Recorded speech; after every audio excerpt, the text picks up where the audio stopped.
All right, y'all. This is part two. Shalom, shalom, shalom.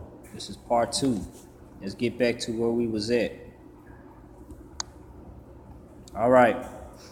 The word, the name Jesus, which is a term, which is a name. If you watch the first part, it's in the scriptures. It's in the Old Testament. It's specifically in the books of the prophets.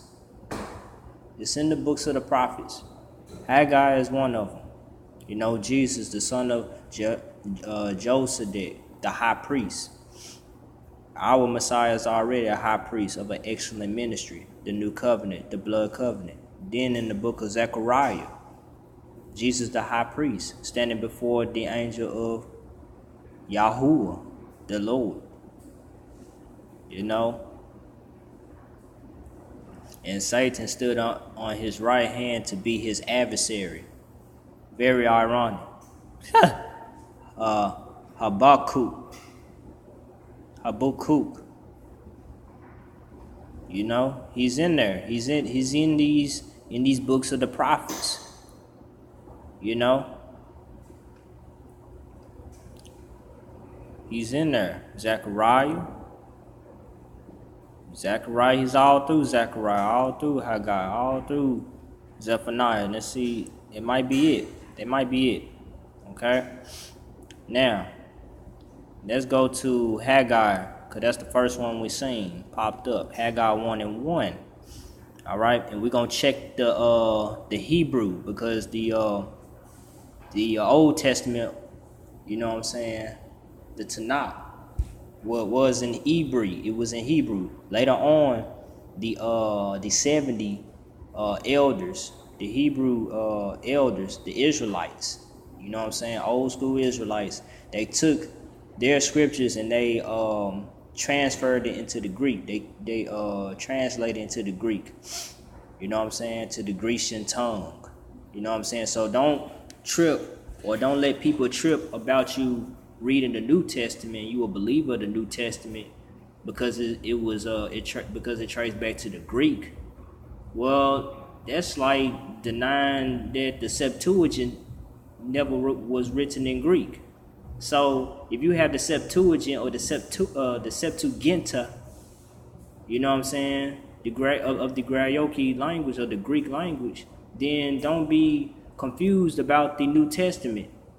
About the Christians reading, believing in the Messiah, believing in the Messiah of the Israelites, who he died for, in order for the Israelites to get repentance and remissions of sin. You know what I'm saying? To be up under his wing, his covenant. Luke 22:20. The blood covenant, breaking the bread and drinking the wine. You know what I'm saying? Because after that, the Messiah wasn't going to drink from the wine until the rest of the stuff had to be fulfilled, you know, when he come back. You know what I'm saying? So the gospel has been preached around the world. You know what I'm saying? So don't pay no mind to people who lack knowledge. My people are destroyed for a lack of knowledge. You know what I'm saying? It's destined for the Gentile, the heathens, to cleave unto the God of Israel. So, but nevertheless, don't let the Gentiles or the real deal heathens, you know what I'm saying, the non-Israelite people boast about being a part of the, being grafted in. Don't you understand that if you one of these people that talking about, well, the Israelites, they went against the grain, against the Most High, and they didn't believe in their own Messiah. You know, they turned on him, but we ain't turned on him. We grafted in. We believers. We straight. The Israelites not straight.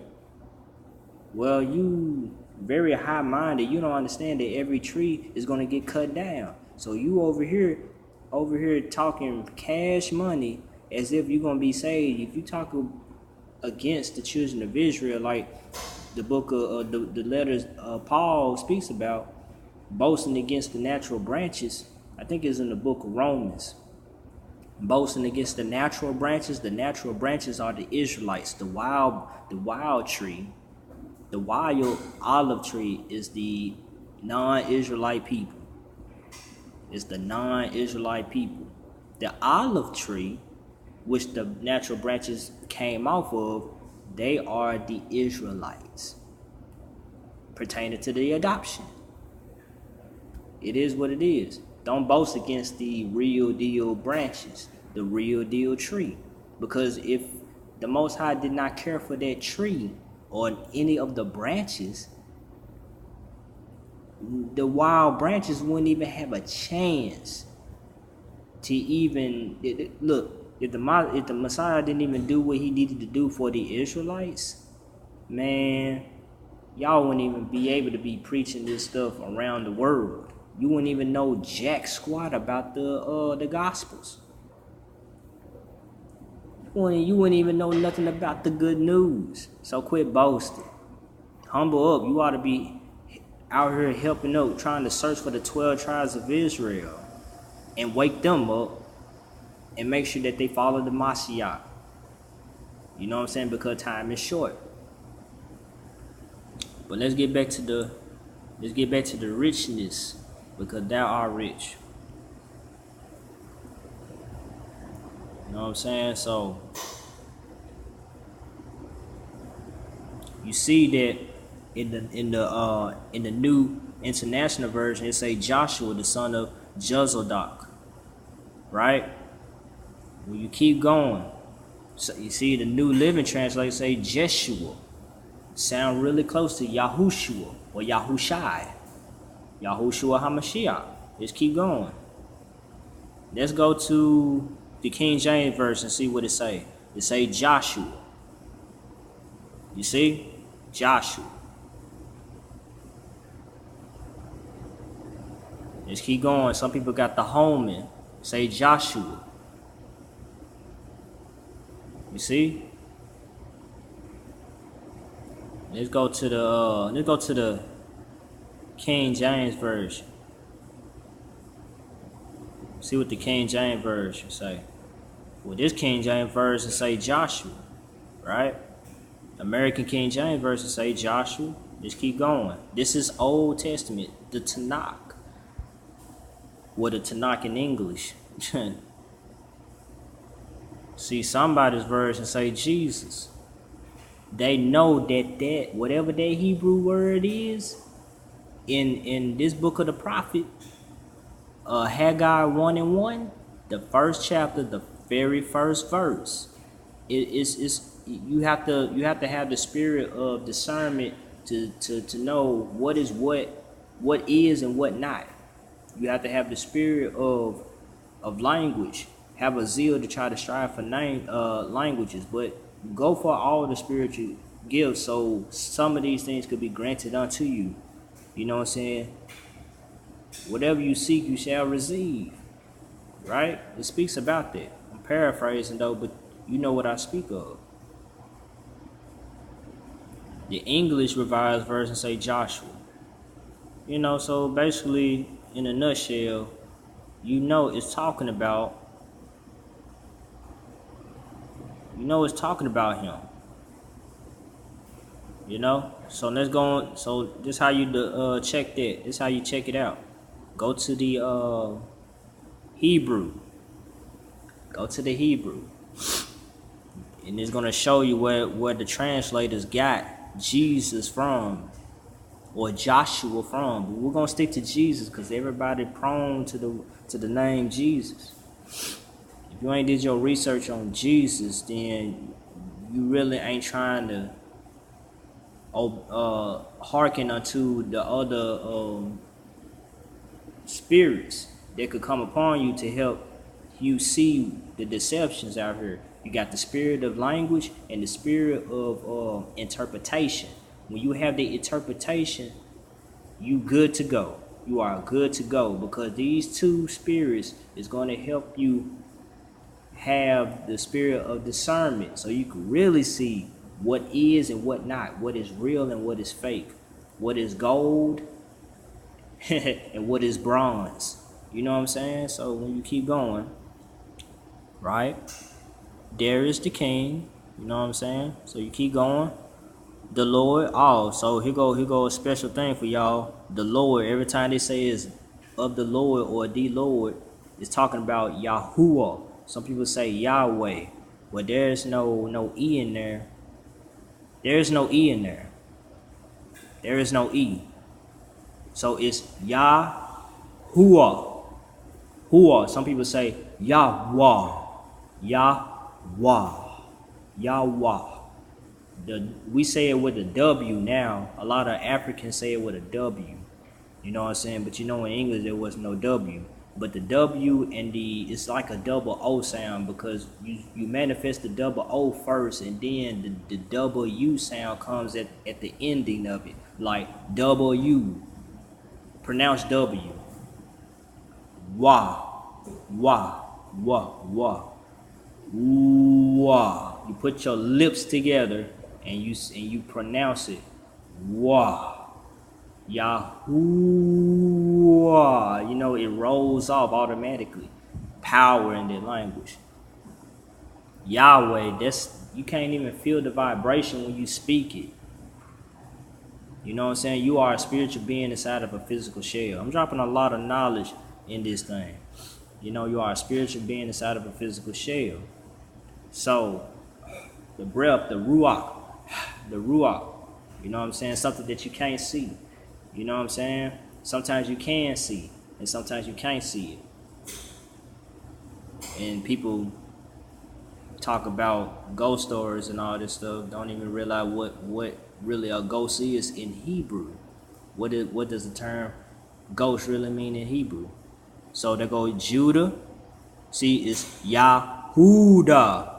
Some people say Yehuda. Yahuda, because Yahuwah is within their word. Yahuwah meaning Yahuwah praise. Your praise is to Yahuwah, right? Now, Joshua in English. Now, over here it says Yehu-Wushua.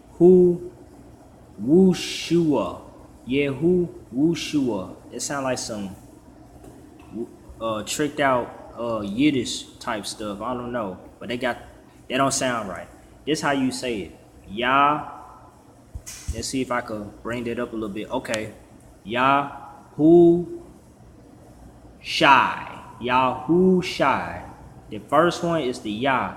The second letter, or second hieroglyph symbol of the Hebrew, aka Ibri, is the Hey, Ha. The third one, the third hieroglyph, that's the U sound. Some people say the W, like I just got through telling you, the W, the U. You know what I'm saying? The U, it's the U sound, or the Wah. And then the fourth one is the Sha, the Shin, Sha. Some people say Shin. I don't know about that, but we say Sha. You know what I'm saying? We're trying to bring power into these names. Power into every glyph. You know what I'm saying? You gotta say it. You know what I'm saying? Without the vowel points. You know what I'm saying? I'm pretty sure there was some vowel points, but in this case there is no vowel points right now. It's straight up power. Yah. So it's Yah, Ha, Uwa, or Wa, and then Sha, like Shin or Sha, and then that's the ayin. That is not an A. That is not an A. So when people say Joshua or Joshua, it's not a it's the I, like your eyeball, to see, to watch, the watchers. You know what I'm saying? I, to see. You know what I'm saying? When you look into the Paleo Hebrew or the Phoenician Hebrew, you see the picture of an eyeball. You know what I'm saying? It means something. Those glyphs mean something, like unto the Egyptians. Every glyph conveys something to your mind, like you see on the glyphs of the over there in Egypt. Paraphrasing, when you look at a picture of a falcon, it's not an F sound to pronounce it. You got to know what the falcon does. One of the things that the falcon does when it speaks, it says ah. So yeah, that's that A sound. So that's how the glyphs work. You see a picture of an animal, it conveys the sound. Like you see of a snake, the snake hiss. You know what I'm saying? So it helps you speak that language that you see upon the walls or see upon the tablets. A tablet today for us in 2017 will be like a piece of, like a notebook paper. That's our tablet. It ain't on stone though, but you get the point. You know what I'm saying? Some people still use the chalkboard. You know, chalk and then the board. You know, old school. Some people now, you know, they use a marker and a board, a whiteboard. Get to writing, writing the glyphs, these writing systems, the various writing systems of the world. But this the whole point. I'm getting off, but I'm dropping a lot of knowledge for y'all. It's all about sharing knowledge because we don't have time. Time is short. Use it wisely. So basically all I want to show you is that every time that you see Joshua, you're going to see this right here. Yahushuai. Yahushai. You say the first letter, this first glyph by itself, you say Yah. And then the other ones, you say it together, just straight like water. You just let it run. Let the first, like how you cut on the faucet, you cut the faucet on to whatever you want it on. You cut it on. And then eventually the water flows straight down. That's how you got to do it. Yah. And then you pronounce the rest of the four letters all straight together. Yahushai. Yahushai. But when people say Yahushua, I'm okay with it. I know what they're talking about. All they did, they just take Yahushai and they literally break it apart. That's why people, you hear African Americans in North America say they speak Lashawan HaKodesh. Lashawan HaKodesh. HaKodesh means to separate or to set apart. Lashawan meaning the tongue, you know, whatever they utter, they speak. So that's knowledge.